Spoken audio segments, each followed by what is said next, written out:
Hello, I'm Kara Parker. Well, got your rubrics? Got your student performance assessments? Let's talk about how to put a grade on there. So now let's talk about setting your benchmarks. What proficiency range should learners achieve, and when should they be able to achieve that? This is a great conversation to have with your department, with even your district, and this helps get everyone on the same page with the same goals. Because when you're looking at what proficiency should they achieve, it's really going to unite your program because you have that common goal of them being able to produce and to communicate in the target language. Here's how we did it at one of my former districts. We started off by creating these grading guidelines.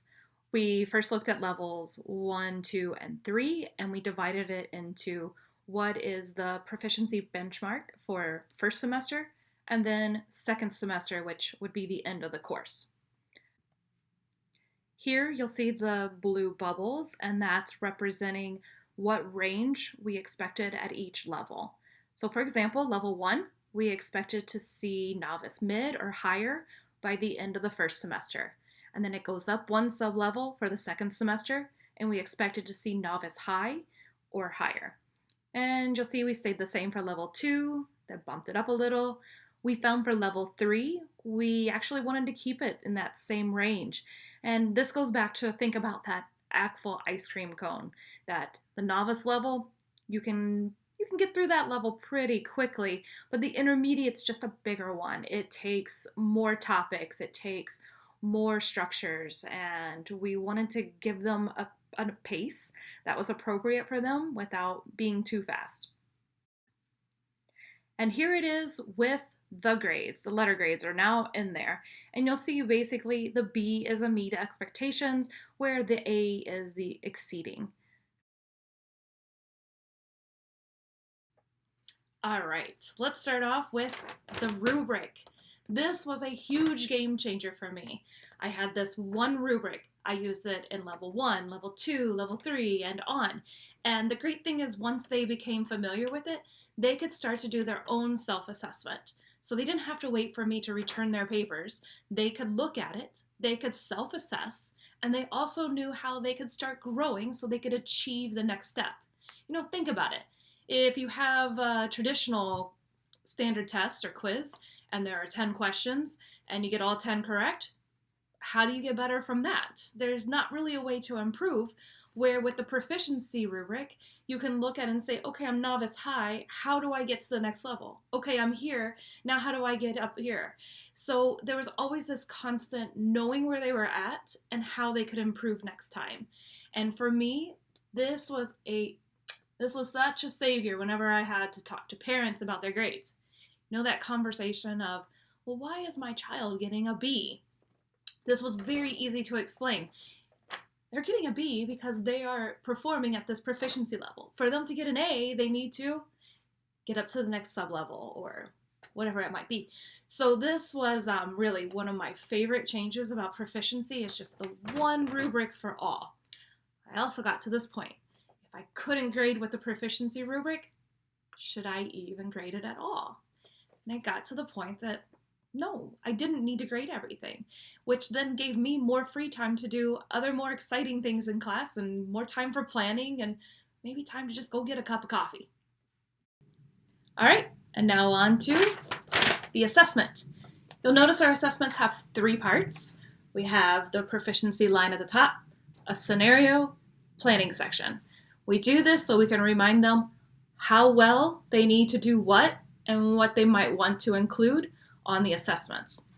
At the top on the line, I like to have them circle which one they're working on. That way it's just giving them a little refresher. What are you trying to include here? Variety of words, connecting your sentences.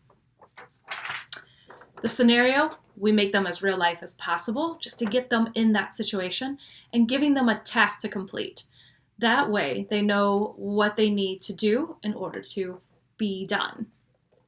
Then in the planning section, give them some guidance, like describe, other information, explain. Again, we're developing those same skills, but just on different topics. And we try to avoid putting things like use the past tense, or use 6 of these verbs, because we really want to celebrate that they can do this task using whatever language, whatever tools they have, taking that risk. So we've got the assessment that tells them what to do, and then we've got the rubric that tells them how to complete it. This is a nice little connection here. We've heard many comments about how the rubric is generic and vague. And yes, it is. And that was intentional because it's your assessment that's telling them what to do. So the combination of these make it where students know what they need to do in order to achieve what they want. All right, let's put the pen to the paper. Here's a rubric where I've marked what a student was able to do based on how they performed on their performance assessment. And you'll notice I've just marked here at the top, looks like they're in novice high, and then marked a few things down at the bottom. Now, the top part is really what we want to focus on when it comes time to determining what their grade is going to be. The part down at the bottom is meant more for feedback, letting them know what they did well, what they can also work on in the future. Now, one little tip, I did have this, and this was in my syllabus, that if they completed little or some of the task, then that was incomplete. And an incomplete meant they could do a retake.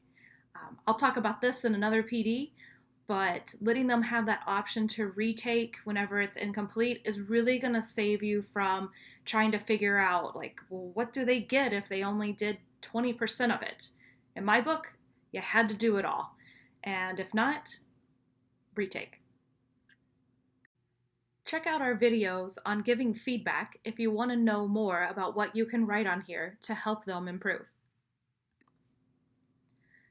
So now we have this marked. Let's now put the grade to it. So side by side, here's my rubric. Here are my grading guidelines. And now this is all about what level and where are we at in the school year. So let's say this is a level 1 student and it's in first semester. They have novice high, novice high, novice high. Excellent, they've got an A. So I would put an A in the grade book for this assessment. However, if this were a level 2 student at first semester getting a novice high, they would actually get a B. Then you'll see for a level 3, that student would get a C. Well, that sample before, that was pretty much perfect, novice high all the way down. But in reality, you're going to see very few where they're straight down the column like that. You're going to usually see something where they're splitting sublevels. Now, there are a few ways you can address this, and let me show you. So one way, here we go, we got our grading guidelines. Let's say that this is a level 1 student in second semester. I can do 2 things. I can say, well, you're still novice mid because you haven't gotten everything up to novice high, so I could give them the B.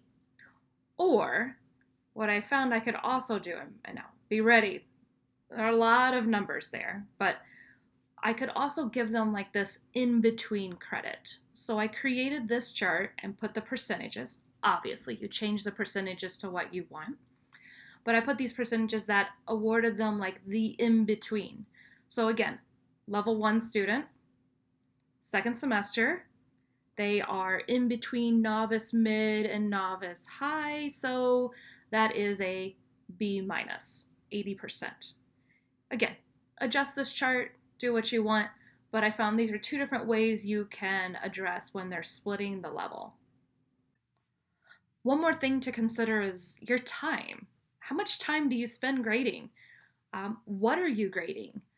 Does that grade even help the student to progress? Do they even look at the paper when you give it back? I mean, I can remember those moments. I spent hours grading those tests. They looked at that grade for 5 seconds and threw it in the recycling bin.